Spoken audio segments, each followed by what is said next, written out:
ഇന്നൊരു ചെമ്മീൻ റോസ്റ്റിൻ്റെ റെസിപ്പിയാണ് കേട്ടോ. വളരെ ഈസി ആയിട്ട് ഉണ്ടാക്കാൻ പറ്റുന്ന ഒരു ചെമ്മീൻ റോസ്റ്റാണ്. അപ്പോൾ ചെമ്മീനിലേക്ക് മഞ്ഞൾപ്പൊടി, മുളക് പൊടി, കുരുമുളക് പൊടി, ഗരം മസാല, ഉപ്പ് ഇതൊക്കെ ആവശ്യത്തിന് മസാല ചേർത്തിട്ട് ഒരു ഹാഫ് നാരങ്ങയുടെ നീരും കൂടി ഒഴിച്ചിട്ട് ഒന്ന് മിക്സ് ചെയ്തെടുക്കുകയാണ്. ഈ ടൈമിൽ മാത്രമാണ് നമ്മൾ മസാല ആഡ് ചെയ്യുന്നത്. പിന്നീട് നമ്മളിതിൽ മസാലയൊന്നും ഇടുന്നില്ല കേട്ടോ.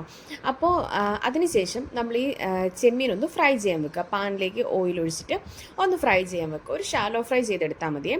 അതിനുശേഷം ആ ഫ്രൈ ചെയ്ത് മാറ്റിയ ശേഷം അതേ പാനിലേക്ക് തന്നെ നമ്മൾ കുറച്ച് ജീരകവും കൂടി ഇട്ട് പച്ചമുളകും ഇഞ്ചിയും വെളുത്തുള്ളിയും കൂടി ഇട്ട് ഒന്ന് നന്നായിട്ട് വഴറ്റിയെടുക്കുക.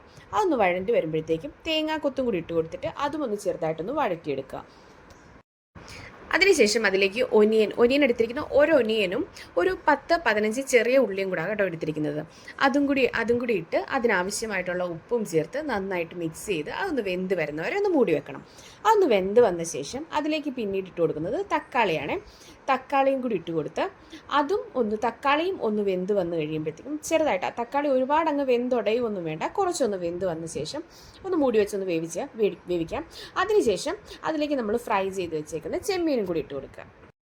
ഇതെല്ലാം കൂടി ഒന്ന് മിക്സ് ചെയ്ത് ഒരു 5 to 10 മിനിറ്റ് അത്രയും ടൈം ഒന്ന് മൂടി വെച്ചാൽ മതി. അതിനുശേഷം ഒന്ന് മിക്സ് ചെയ്ത് അതിലേക്ക് നമുക്ക് ആവശ്യത്തിനുള്ള കുറച്ച് മല്ലിയിലയും കൂടി ആഡ് ചെയ്ത് എടുക്കാവുന്നതാണ്. അപ്പോൾ അത്ര തന്നെയുള്ളൂ. വളരെ സിമ്പിളായിട്ട് ഉണ്ടാക്കാൻ പറ്റുന്ന ഒരു റെസിപ്പിയാണ്. വളരെ ടേസ്റ്റിയാണ്.